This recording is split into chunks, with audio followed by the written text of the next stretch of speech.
नमस्कार दोस्तों, मैं अर्पित सिंह स्वागत करता हूं आप सभी का आपके अपने चैनल वेदादर्शनम पर। आज की इस क्लास में हम संपूर्ण समाज से संबंधित जो 50 प्रश्न हैं वो हल करने वाले हैं। पिछली 4 क्लासों में हमने समाज से संबंधित जो प्रश्न हैं वो अलग अलग टॉपिक्स में 200 प्रश्न कवर कर चुके हैं। चलिए शुरू करते हैं आज की क्लास का पहला प्रश्न।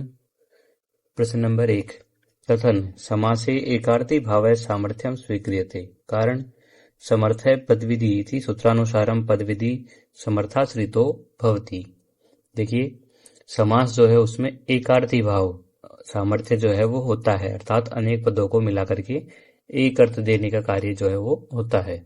और समर्थ पदविधि के अनुसार पद संबंधी जो विधि है वो सामर्थ्य होने पर ही होती है। अतः जो कारण है वो भी सही है और व्याख्या भी बिल्कुल सही है।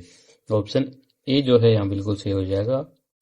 ए आर उभौ सत्यौ स्तः आर ए इत्यस्य समीचीना व्याख्या अस्ति।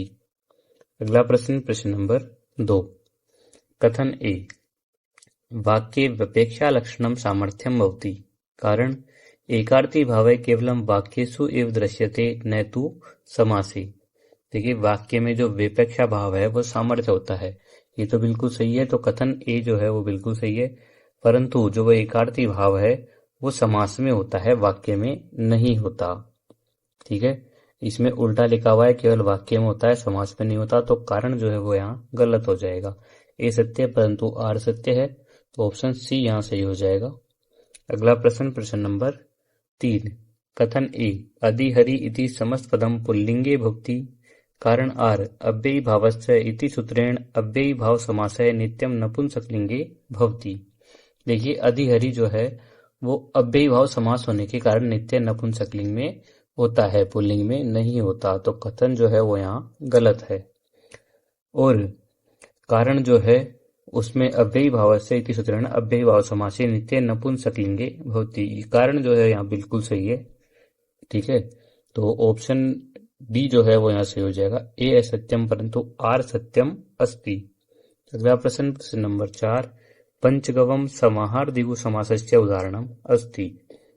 कारण अत्र स नपुंसकम इति सूत्रेण नपुंसकलिंगम विधीयते। देखिए, पंचगवम जो है उसमें समाहार दिगु समास होगा, ये बिल्कुल सही है। और अत्र स नपुंसकम इति सूत्रेण नपुंसकलिंगम भवति, यहाँ पर जो है वो स नपुंसकम से नपुंसकलिंग होता है, स नपुंसकम से नपुंसकलिंग होता है, ये बात तो सही है। लेकिन यहाँ पर जो है वो इससे नहीं होता, यहाँ पर समासार जो है वो तद्धितार्थ जो सूत्र है उस सूत्र से होता है, तो व्याख्या सही नहीं होगी। यहाँ पर जो ऑप्शन बी है ये सही हो जाएगा। ए तथा आर उभौ सत्यौ स्तः परंतु आर इति ए इत्यस्य समीचीना व्याख्या नास्ति। अगला प्रश्न, प्रश्न नंबर 5, कथन ए माता पितरौ इत्यत्र पिता पदस्य पूर्व निपातः अर्थात पूर्व प्रयोग है भवति।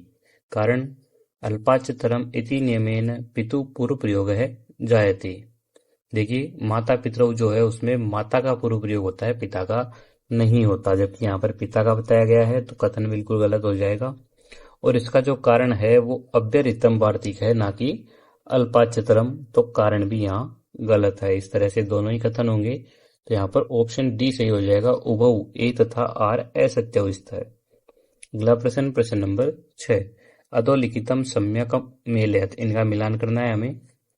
एक तरफ हमको समास दिए गए हैं, दूसरी तरफ उनका नाम दिया गया है, कौन सा समास है।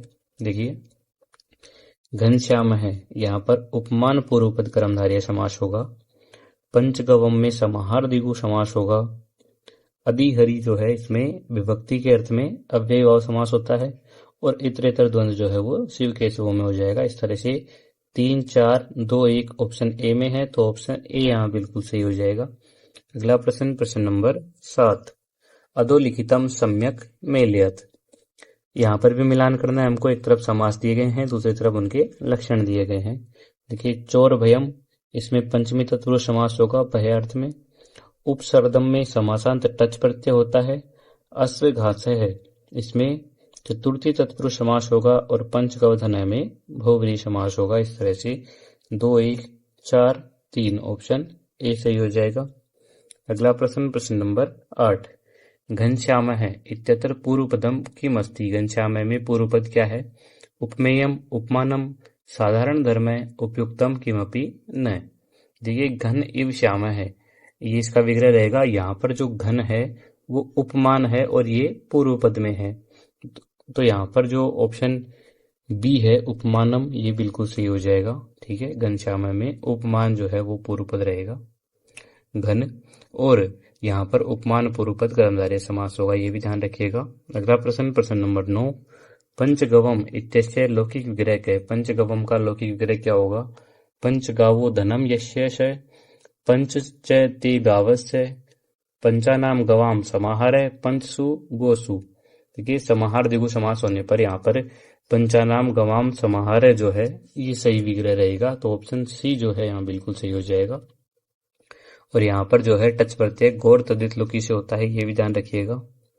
अगला प्रश्न, प्रश्न नंबर 10, अधिहरि इत्यत्र अधि अव्ययम किमर्थे प्रयुक्तम। अधिहरि में जो अधि अव्यय है वो किस अर्थ में प्रयुक्त किया गया है? सादृश्य, समीपी, अभावी, विभक्त्यर्थी। देखिए हरऊ इति, ये इसका विग्रह रहेगा। हरऊ इति इसका अधिहरि रूप बनता है। यहाँ पर जो अधि है वो सप्तमी विभक्ति के अर्थ में प्रयुक्त हुआ है, तो ऑप्शन 4 ऑप्शन डी जो है वो सही हो जाएगा। विभक्त्यर्थी सप्तमी विभक्ति के अर्थ में प्रयुक्त हुआ है। ठीक है, अगला प्रश्न, प्रश्न नंबर 11 है, शिव केशवऊ इत्यत्र शिव पदस्य पूर्व निपात है केन सूत्रेण भवति। यहाँ पर जो शिव पद है उसका पूर्व निपात अर्थात पूर्व प्रयोग कौन से सूत्र से हुआ है?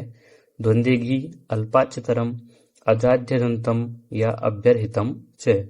देखिए शिव जो है उसमें 2 अच है और केशव में 3 अच है, तो यहाँ पर जो अल्पाच्यतरम सूत्र है उसके द्वारा पूर्व प्रयोग होता है, कम स्वर वाले पद का पूर्व प्रयोग हुआ है। ऑप्शन बी यहाँ बिल्कुल सही हो जाएगा, अल्पाच्यतरम। अगला प्रश्न, प्रश्न नंबर 12 है, अश्वघास है इत्यस्य विग्रह क्या है? अश्वघास का विग्रह क्या होगा?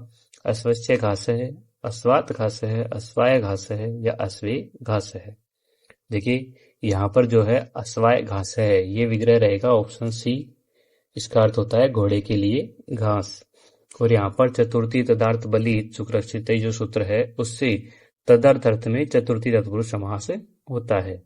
अगला प्रश्न, प्रश्न नंबर 13 है, पंचगवधनय इत्यत्र कै समास है अस्ति। पंचगवधनय में कौन सा समास होगा? द्विगु, तत्पुरुष, अव्ययी भाव या बहुव्रीहि। देखिए इसका विग्रह रहता है पंचगावो धनम अश्यस है। यहाँ पर जो है पंचगव जो है उसमें द्विगु समास है, किंतु संपूर्ण पद जो है वो अन्य पदार्थ का बोध कराता है। इस तरह से यहाँ पे बहुव्रीहि समास हो जाएगा, ऑप्शन डी। अगला प्रश्न, प्रश्न नंबर 14 है, समास विग्रहस्य समस्त पदेन सार्धम यद सुमिलितम तद विकल्पम चिनुत। समास विग्रह के साथ में जो समास है वो जिसमें सही सुमिलित है उस विकल्प का चयन करना है। पंचानाम गवाम समाहर पंचगवम, घन इव श्याम है घनश्याम है, पंचगावो धनम यशस है पंचगो धन है, महद अरण्यम इति महारण्यम। देखिए यहाँ पर पंचगावो धनम यश्य, इसका शुद्ध जो समास है वो पंचगव धनय होता है, गौर तदित लोकी से टच प्रत्यय होकर के। तो यहाँ पर जो पंचगोधनय है वो सुमेलित नहीं है, असुमेलित है, तो ऑप्शन सी जो है यहाँ बिल्कुल सही हो जाएगा। ठीक है, यहाँ पर ध्यान रखिएगा यद सुमेलितम लिखा है, इसका मतलब क्या है? यद असुमेलितम। ठीक है, इस तरह की छोटी छोटी चीजें जो है वो एग्जाम में गलत करवा देती है। अगला प्रश्न, प्रश्न नंबर 15 है, अशुद्धम विग्रहम चिन्होता है। अशुद्ध विग्रह का चयन करना है।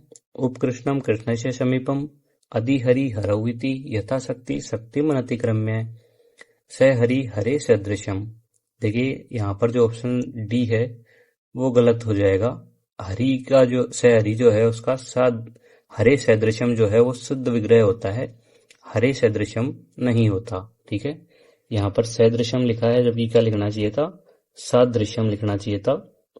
ठीक है, तो इस तरह से ऑप्शन डी जो है वो सही हो जाएगा यहाँ। अगला प्रश्न, प्रश्न नंबर 16 है, तत्पुरुष समास कै विकल्प है अशुद्ध अस्ति। तत्पुरुष समास में कौन सा विकल्प अशुद्ध होगा? यहाँ ग्रामम गमी ग्रामगमी, सुखम प्राप्त है सुख प्राप्त है, संकुलया खंड है संकुला खंड है, यूपाय दारू यूप दारू लिंगे। देखिए यहाँ पर परवलिंगम द्वंद्व तत्पुरुष जो सूत्र है वो ये कहता है कि तत्पुरुष में उत्तर पद के अनुसार लिंग होता है, और जो ऑप्शन डी है उसमें दारू जो है वो नपुंसक लिंग है, अतः शुद्ध रूप जो है वो यूप दारू बनेगा, यूप दारू नहीं, विसर्ग नहीं लगेगा यहाँ पर। ठीक है, तो ऑप्शन डी जो है वो अशुद्ध होगा यहाँ पर। अगला प्रश्न, प्रश्न नंबर 17 है, द्वंद्व समासे असंगतम अस्ति। द्वंद्व समास के विषय में असंगत है। ईशस्य कृष्णस्य ईशकृष्णौ, माता च पिता च पितरौ, पाणि च पादौ च पाणिपादम, धर्मस्य अर्थस्य धर्मार्थौ। देखिए यहाँ पर धर्मार्थौ नपुंसकलिंग लिखा हुआ है। यहाँ पर अर्थ शब्द जो है वो पुल्लिंग में है, अतः जो परलिंग का नियम है उससे धर्मार्थौ जो है वो पुल्लिंग द्विवचन में होगा, ना कि नपुंसकलिंग में। नपुंसकलिंग लिखने की वजह से यहाँ पे ऑप्शन डी जो है वो गलत हो जाएगा। अगला प्रश्न, प्रश्न नंबर 18 है, अशुद्ध समस्त पदम चिन्हुत है। शुद्ध समस्त पद चुनना है। उपसर्दम अधिगोपम चोर भयम सप्त गंगम। देखिए यहाँ पर जो ऑप्शन सी है इसमें चोर भय लिखा है। भय शब्द जो है वो नपुंसकलिंग में है, अतः तत्पुरुष समास में उत्तर पद के अनुसार यहाँ पर चोर भयम रूप बनेगा, तो ऑप्शन सी सही हो जाएगा यहाँ। अगला प्रश्न, प्रश्न नंबर 19, नदी विषय सूत्र से उदाहरणसु असंगतम अस्ति। नदी विषय सूत्र के उदाहरणों में असंगत होगा। पंचनदम, द्वयमुनम, पंचगंगम या द्वयमुनम। देखिए यहाँ पर द्वयमुनम ये लिखा है, ये दो मुनियों का वंश बताता है। यहाँ पर संख्या वंशीय सूत्र जो है उससे अव्ययी भाव होगा, नदी विषय से नहीं होगा। मुनि जो है वो नदीवाचक शब्द नहीं है, तो ऑप्शन डी यहाँ अलग हो जाएगा। अगला प्रश्न, प्रश्न नंबर 20, अशुद्धम युग्मम किम। अशुद्ध युग्म कौन सा है इनमें से? प्रगत है आचार्य, प्राचार्य, प्रादि तत्पुरुष, साक्षात्कृतम, साक्षात्कृतम, गति तत्पुरुष, कुत्सित है राजा, कुराजा, कुतत्पुरुष, या नय ब्राह्मण है, अब्राह्मण है, नय बहुब्रीहि ही। देखिए नय जो है वो बहुब्रीहि नहीं होता, नय क्या होता है? तत्पुरुष होता है, तो ऑप्शन डी जो है वो यहाँ पर गलत हो जाएगा। ठीक है, अब्राह्मण है, नय ब्राह्मण जो है वो नय तत्पुरुष है, नय बहुब्रीहि नहीं है। ठीक है, नय बहुब्रीहि बताने के लिए हमें क्या बताना पड़ेगा? यहाँ पर जो विग्रह है वो रहेगा अविद्यमानो ब्राह्मणो यस्य। अगला प्रश्न, प्रश्न नंबर 21, नदी विषय इति सूत्रेण समाहार दिगुवत अव्ययी भाव कुत्र भवति। नदी विषय सूत्र में समाहार दिगु जो है उसके अनुसार अव्ययी भाव कहाँ पर होगा? पंचगवम, सप्तगंगम, पंचतंत्रम या उपयमनम। देखिए संख्यावाची जो पद है उसका नदीवाचक के साथ में समाहार अर्थ जो है वो नदी से अव्ययी भाव होता है, तो यहाँ पर जो ऑप्शन बी है सप्तगंगम, ये बिल्कुल सही होगा। ठीक है, अगला प्रश्न, प्रश्न नंबर 22, उपसर्दम इत्यत्र समासान टच प्रत्यय विधायकम सूत्रम किम। उपसर्दम में समासान टच प्रत्यय कौन से सूत्र से होगा? राजा हस सखीभ्यस टच, अव्ययी भावे शरत प्रवृत्तिभ्य, नमस्तदिते या जय। देखिए यहाँ पर जो ऑप्शन बी है ये बिल्कुल सही हो जाएगा, अव्ययी भावे शरत प्रवृत्तिभ्य। शरद आदि जो शब्द होते हैं उनके साथ में अव्ययी भाव समास होने पर ये जो सूत्र है अव्ययी भावे शरत प्रवृत्तिभ्य, इससे समासान टच प्रत्यय होता है और टच का अशेष रहता है। अगला प्रश्न, प्रश्न नंबर 23, पंचगवम इत्यत्र समास विधायकम सूत्रम किम। पंचगवम में समास विधायक सूत्र कौन सा होगा? पंचमी बहेन तद्धितार्थोत्तर पद समाहारे च द्वंद्वस्य प्राणी तुर्य सेनांगानाम या विशेषणम विशेषेण बहुलम। देखिए पंचानाम गवानाम समाहार है, यहाँ पर ये जो सूत्र है ऑप्शन बी तद्धितार्थोत्तर पद समाहारे च, इस सूत्र से समाहार अर्थ में दिगु तत्पुरुष समास होता है, तो ऑप्शन बी यहाँ बिल्कुल सही हो जाएगा। अगला प्रश्न, प्रश्न नंबर 24, समर्थ है पदविधि इति सूत्रस्य वृत्ति अस्ति। समर्थ है पदविधि सूत्र की वृत्ति कौन सी होगी? समर्था नाम प्रथमाद्वा पद संबंधी यो विधि से समर्थाश्रितो बोध्य प्रार्था विधानम वृत्ति वृत्त्यार्था बोधकम वाक्यम विग्रह। देखिए यहाँ पर जो ऑप्शन बी है ये बिल्कुल सही हो जाएगा। समर्थ है पदविधि की वृत्ति होती है पद संबंधी यो विधि से समर्थाश्रितो बोध्य। अगला प्रश्न, प्रश्न नंबर 25, अव्ययी भावस्य सूत्रेण किम कार्यम भवति। अव्ययी भावस्य सूत्र से कौन सा कार्य होगा? समास विधानम, नपुंसकलिंग विधानम, अव्यय संज्ञा या उपसर्जन संज्ञा। देखिए अव्ययी भावस्य जो है उस सूत्र से अव्ययी भाव समास में नित्य नपुंसकलिंग होता है, तो ऑप्शन बी जो है वो बिल्कुल सही हो जाएगा। यहाँ पे नपुंसकलिंग का विधान अव्ययी भाव सूत्र से करता है। ठीक है, अगला प्रश्न, प्रश्न नंबर 26, समाहार दिगु समास है स नपुंसकम इति सूत्रेण कस्मिन् लिंगे भवति। पुल्लिंगे, नित्य स्त्रीलिंगे, एक वचनात् नपुंसक लिंगे या नियत लिंगे। देखिए समाहार अर्थ में होने वाला जो दिगु समास है वो यहाँ पर स नपुंसकम सूत्र से नित्य नपुंसकलिंग एक वचन में होता है। तो यहाँ पर जो ऑप्शन सी है एक वचनांत नपुंसकलिंग है, ये बिल्कुल सही होगा। अगला प्रश्न, प्रश्न नंबर 27, परवलिंगम द्वंद्व तत्पुरुषयो इति सूत्रस्य अपवादः कुत्र दृश्यते। इस सूत्र का जो अपवाद है वो कहाँ दिखाई देता है? केवलम दिगु समासे, केवलम प्राप्तापन्न पूर्व पदे, दिगु प्राप्तापन्न एलम पूर्व गति समासेषु सर्वेषु इतरेतर द्वंद्व समासे। देखिए, द्वंद्व और तत्पुरुष में उत्तर पद के अनुसार लिंग होता है, परंतु दिगु प्राप्तापन्नलम पूर्व गति समासेषु प्रतिषेधो वाच्य जो वार्तिक है उससे इन समासों में ये जो नियम है वो लागू नहीं होता, जैसे प्राप्त जीव का उदाहरण बनता है। तो यहाँ पर जो ऑप्शन सी है ये बिल्कुल सही होगा। अगला प्रश्न, प्रश्न नंबर 28, उपकृष्णम इत्यत्र शुपो धातु प्रातिपदिकयो सूत्रेण कस्य लोपः भवति। उपकृष्णम में किसका लोप होगा, इस सूत्र से पूछा है। केवलम उपअव्यस्य अंतर विभक्ति नाम कृष्ण शब्दस्य संपूर्ण समासस्य। देखिए, यहाँ पर अलौकिक विग्रह रहता है कृष्ण घस उप शु, और समास होने के बाद में जो प्रातिपदिक संज्ञा होती है तो इस सूत्र से दोनों प्रत्यय जो घस और सु है उनका लोप हो जाता है। इस तरह से यहाँ पर अंतर विभक्तियों का लोप हुआ है, तो ऑप्शन बी बिल्कुल सही हो जाएगा। अगला प्रश्न, प्रश्न नंबर 29, अव्ययी भावे शरत प्रवृत्तिभ्ये सूत्रे टच प्रत्यय कति अर्थेषु कथम भवति। यहाँ पर अव्ययी भावे शरत प्रवृत्तिभ्ये सूत्र से टच प्रत्यय जो है वो किस अर्थ में हुआ है? विकल्पेन, नित्यम, केवलम समाहारे, आरंभे। देखिए, शरदादि गण में जो पठित शब्द है उनके साथ अव्ययी भाव समास में टच प्रत्यय जो है वो नित्य होता है, तो ऑप्शन बी यहाँ बिल्कुल सत्य हो जाएगा। उसके अलावा विकल्प से जो जय सूत्र है उससे होता है, ये भी ध्यान रखिएगा। अगला प्रश्न, प्रश्न नंबर 30, विशेषणम विशेषेण बहुलम इति सूत्रस्य उदाहरणम नास्ति। इस सूत्र का उदाहरण कौन सा नहीं है, ये पूछा है। नीलोत्पलम, कृष्ण सर्प है, रक्तोत्पलम, घनश्याम है। देखिए, यहाँ पर जो ऑप्शन डी है वो गलत हो जाएगा। ऑप्शन डी घनश्याम है, क्योंकि घनश्याम जो है उसमें उपमान पूर्व पद कर्मधार्य है, जो उपमानानि सामान्य वचन सूत्र से सिद्ध होता है। शेष तीनों जो है वो विशेषण विशेषण बहुलम के उदाहरण है। अगला प्रश्न, प्रश्न नंबर 31, राजा सखिभ्यस् तत् सूत्रेण टच प्रत्यान शब्द अस्ति। राजा सखिभ्यस् टच सूत्र से टच प्रत्यान शब्द जो है वो कौन सा बना है, यहाँ पर ये बताना है। महाराज है, सखा, अतिराज है, 1 और 3 दोनों। देखिए, राजन और अहन जो है, राजन, अहन और सखी, इन तीनों शब्दों में जो टच प्रत्यय है वो होता है, चाहे वह कर्मधार्य हो या अव्ययी भाव हो।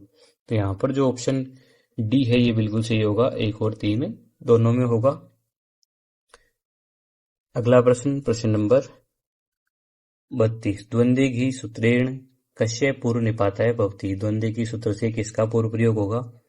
अकारांतस्य, आकारांतस्य, घी संज्ञकस्य या दीर्घ इकारांतस्य। देखिए, यहाँ पर द्वंद्व समास में जिसकी घी संज्ञा होती है, अर्थात ऋस्व इकारांत और ऋस्व उकारांत, उनकी घी संज्ञा होती है शेषोज्ञ सखी सूत्र से, उनका पूर्व निपात होता है। जैसे हरि हरव रूप बनता है, जहाँ पर हरि का पूर्व प्रयोग हुआ है। तो यहाँ पर जो ऑप्शन सी है घी संज्ञकस्य, ये बिल्कुल सही हो जाएगा। अगला प्रश्न, प्रश्न नंबर 33, अल्पाचतरम सूत्रस्य उदाहरणम किम। अल्पाचतरम का उदाहरण कौन सा है? माता पितरौ, पंचगवम, कृष्ण सर्प है, शिव केशवौ। देखिए, यहाँ पर अल्पाचतरम का जो उदाहरण है वो हो जाएगा शिव केशव, क्योंकि शिव में 2 स्वर है और केशव में 3 स्वर है। और अल्पाचतरम क्या कहता है कि 3 जो जिसमें कम स्वर होंगे उसका पूर्व प्रयोग होगा। तो ऑप्शन डी जो है यहाँ बिल्कुल सही हो जाएगा। अगला प्रश्न, प्रश्न नंबर 34, कथन ए, अव्ययी भाव समासी पंचमी विभक्ति घसी इत्यस्य स्थाने अम आदेश न भवति। कारण न अव्ययी भावाद अतो अम पंचतम्या इति सूत्रेण पंचमी विहाय अन्य विभक्ति नाम अम विधीयते। देखिए, अदंत अव्ययी भाव से परे जो है वो पंचमी विभक्ति का जो अम है उसको, पंचमी विभक्ति की जो है घसी भ्याम बस, उनको अम आदेश नहीं होता। तो ये बिल्कुल सही हो जाएगा कथन। और कारण जो है वो भी बिल्कुल सही लिखा हुआ है, नाव्ययी भावादत्सवम पंचम्या जो सूत्र है उससे पंचमी को छोड़ करके अन्य विभक्तियों में अम होता है। तो इस तरह से कथन कारण दोनों बिल्कुल सही है और व्याख्या भी बिल्कुल सही होगी, ऑप्शन ए। अगला प्रश्न, प्रश्न नंबर 35, उपराजम इत्यत्र टच प्रत्यय केन सूत्रेण अभवत्। उपराजम में टच प्रत्यय कौन से सूत्र से हुआ है? नस्तद्दिते राजा सखिभ्यस्तच अव्ययी भावे शरत प्रवृत्तिभ्य या अनस्त है। देखिए उपराजम जो है इसमें अव्ययी भाव समास है। यहाँ पर जो टच प्रत्यय है वो अनस्य सूत्र से होता है, तो ऑप्शन डी जो है वो बिल्कुल सही हो जाएगा यहाँ पर। ठीक है, अगला प्रश्न, प्रश्न नंबर 36। अधोलिखितम शुद्धम पदम चिन्हुत, इनमें से शुद्ध पद है उसका चयन करना है। अधिहरि, अधिहरि, अधिहरि या अधिहरय। देखिए अव्ययी भाव समास जो है वो नित्य नपुंसकलिंग एक वचन में होता है तथा ऋस्व नपुंसके प्रातिपदिक से जो अंतिम स्वर है वो ऋस्व होता है। तो यहाँ पर जो अधिहरि है विसर्ग रहित, तो ऑप्शन सी ये बिल्कुल सही होगा। अगला प्रश्न, प्रश्न नंबर 37। अहोरात्र इत्यस्य कै समासः अस्ति। अहोरात्र में कौन सा समास है? द्वंद्व है, अव्ययी भाव है, तत्पुरुष है, बहुव्रीहि। देखिए अहोस्य रात्रि से ये इसका विग्रह रहता है और अहोरात्र रूप बनता है, तो यहाँ पर जो है द्वंद्व समास है। ठीक है, यहाँ पर अह सर्वदेश जो सूत्र है उससे अचप्रत्यय होता है और रात्रा हाँ पुंसी जो है उससे पुल्लिंग हुआ है, तो ऑप्शन ए यहाँ बिल्कुल सही हो जाएगा, द्वंद्व है। अगला प्रश्न, प्रश्न नंबर 38। राजदंता इत्यत्र पूर्व निपात है नियम है कै। राजदंता में जो पूर्व निपात का नियम है वो कौन सा है? उपसर्जनम पूर्वम राजदंतादिषु परम वा पदस्य या द्वंद्वे घी। देखिए दंता नाम राजा ये विग्रह रहता है, यहाँ पर जो दंत है उसका पूर्व प्रयोग होकर के दंत राजय बनना चाहिए था, लेकिन राजदंतादिषु जो परम है, राजदंतादिषु परम सूत्र, उस सूत्र से उपसर्जन का पर प्रयोग होता है, बाद में प्रयोग होता है और राजदंता रूप बनता है। इस तरह से ऑप्शन बी यहाँ बिल्कुल सही हो जाएगा, राजदंतादिषु परम। अगला प्रश्न, प्रश्न नंबर 39। अतिमालय है अतिरिक्त समास है, विशेष है। अतिमालय में कौन सा समास होगा? द्वितीय तत्पुरुष, प्रादि तत्पुरुष, बहुव्रीहि समास या अव्ययी भाव। देखिए अतिमालय का विग्रह रहता है मालाम अतिक्रांत है, और यहाँ पर अत्यादय क्रांता ध्यर्थे द्वितीय या जो वार्तिक है उससे अति का अति आदि जो है उसका द्वितीयांत के साथ में प्रादि तत्पुरुष समास होता है, तो यहाँ पर जो ऑप्शन बी है प्रादि तत्पुरुष ये बिल्कुल सही हो जाएगा। अगला प्रश्न, प्रश्न नंबर 40। कुंभकार है इत्यत्र समास अस्ति। कुंभकार में कौन सा समास होगा? प्रादि तत्पुरुष, गति तत्पुरुष, उपपद तत्पुरुष या केवल समास। देखिए कुंभम करोति इति कुंभकार है, तो यहाँ पर उपपद मतिंग जो है उस सूत्र से उपपद रहते हुए कृदंत के साथ में उपपद तत्पुरुष समास होता है। यहाँ पर उपपद कुंभ है, उसके रहते हुए उसका कृदंत जो कार है उसके साथ में समास होता है और कुंभकार रूप बनता है। इस तरह से ऑप्शन सी जो है यहाँ बिल्कुल सही हो जाएगा, इसमें उपपद तत्पुरुष समास है। अगला प्रश्न, प्रश्न नंबर 41। साहित्य निपुण है इत्यत्र विभक्ति तत्पुरुष है कै। साहित्य निपुण में विभक्ति तत्पुरुष कौन सा है? षष्ठी, सप्तमी, तृतीय या चतुर्थी। देखिए साहित्य निपुण है, यहाँ पर सप्तमी सौंडे जो सूत्र है उससे गण आधारित नियमों में निपुण, कुशल, सौंड आदि शब्दों के साथ में सप्तमी तत्पुरुष समास होता है, तो इसमें कौन सी विभक्ति होगी? सप्तमी, ऑप्शन बी। अगला प्रश्न, प्रश्न नंबर 42। प्रपितामह इत्यत्र समास अस्ति। प्रपितामह में कौन सा समास होगा? अव्ययी भाव, तत्पुरुष है, बहुव्रीहि या कर्मधारय। देखिए इसका जो विग्रह होता है वो होता है प्रगत है पितामह और इसका रूप बनता है प्रपितामह। यहाँ पर जो प्र उपसर्ग है उसका प्रादि तत्पुरुष समास होता है, तो यहाँ पर जो ऑप्शन बी है ये बिल्कुल सही हो जाएगा, तत्पुरुष। और तत्पुरुष में कौन सा? तो ये भी ध्यान रखिएगा, तत्पुरुष में प्रादि तत्पुरुष। अगला प्रश्न, प्रश्न नंबर 43। द्विजार्थ सूप है इत्यत्र द्विजार्थ शब्दस्य लिंग निर्धारणम केन भवति। यहाँ पर जो द्विजार्थ शब्द है उसका लिंग निर्धारण कौन से सूत्र से हुआ है? नित्य नपुंसकम, विशेष्यानुसारम, अव्ययी भावत्वात् या पूर्व निपातेन। लिखिए अर्थेन सह नित्य समासे विशेष लिंगता चेति वक्तव्यम की जो वार्तिक है इससे अर्थ शब्द के साथ में नित्य समास होता है और उसका जो लिंग है वो अपने विशेष्य के अनुसार बदलता है। जैसे यहाँ पर द्विजार्था यवागु द्विजार्थम पय, ये जो उदाहरण है इनमें इनका जो विशेष्य है वो बाद वाला शब्द है, सूप है यवागु पय, तो यहाँ पर जो सूप के अनुसार है वो इसका लिंग निर्धारण हुआ है विशेष्य के अनुसार, तो ऑप्शन बी यहाँ बिल्कुल सही हो जाएगा। अगला प्रश्न, प्रश्न नंबर 44। अशुद्धम पदम चिनुत। शुद्ध पद का चयन करना है। नवरात्रम, पंचरात्रम, अहोरात्रम, नवरात्र है। देखिए संख्या पूर्वम रात्रम के लिंगम जो सूत्र है उससे संख्या पूर्व होने पर रात्रांत समास जो है उसमें नपुंसकलिंग होता है, तो यहाँ पर जो नवरात्र है लिखा है ऑप्शन डी में, इसमें पुल्लिंग दिया गया है, तो ये गलत हो जाएगा। सही रूप क्या होता है? नवरात्रम। अगला प्रश्न, प्रश्न नंबर 45। अहोरात्रः इति पदे पुल्लिंगः अस्ति, यद्यपि रात्रि स्त्रीलिंगम अस्ति, कारण परवलिंगम द्वंद्व तत्पुरुषो इति सूत्रेण सर्वत्र उत्तरपदानुसारम लिंगम भवति। देखिए यहाँ पर अहोरात्र जो है वो पुल्लिंग है, ये बिल्कुल सही है, क्योंकि यहाँ पर जो रात्रा हना पुंसी जो सूत्र है वो सूत्र लगता है। और कारण जो है उसमें कहा गया है कि परवलिंग नियम से जो है उत्तर पद में रात्रि के अनुसार स्त्रीलिंग होना चाहिए था, जबकि यहाँ पर उत्तर पद के अनुसार लिंग होता है, ये कहा गया है परवलिंगम से। तो यहाँ परवलिंगम से नहीं होगा। परवलिंगम का जो नियम है वो अपवाद है एक तरह से, तो ये गलत हो जाएगा। इस तरह से यहाँ पे ए सत्य परंतु आर असत्यम, ऑप्शन सी जो है वो सही हो जाएगा। अगला प्रश्न, प्रश्न नंबर 46। कृष्ण सर्प इत्यत्र समास विधायकम सूत्रम किम। कृष्ण सर्प का समास विधायक सूत्र कौन सा होगा? नदी विषय, द्वंद्वस्य, तद्धितार्थोत्तर पद समाहारे च, विशेषणम विशेषेण बहुलम। देखिए कृष्णश्चासौ सर्पस्य, ये विग्रह रहता है इसका। यहाँ पर कृष्ण जो है वो विशेषण है और सर्प जो है वो विशेष्य है, और दोनों का विशेषणम विशेषण बहुलम जो सूत्र है उससे कर्मधारय समास हुआ है, तो ऑप्शन डी यहाँ बिल्कुल सही हो जाएगा। अगला प्रश्न, प्रश्न नंबर 47। हरिहरऊ इत्यत्र कस्य पूर्व निपात है भवति। हरिहरऊ में किसका पूर्व निपात होगा या पूर्व प्रयोग होगा?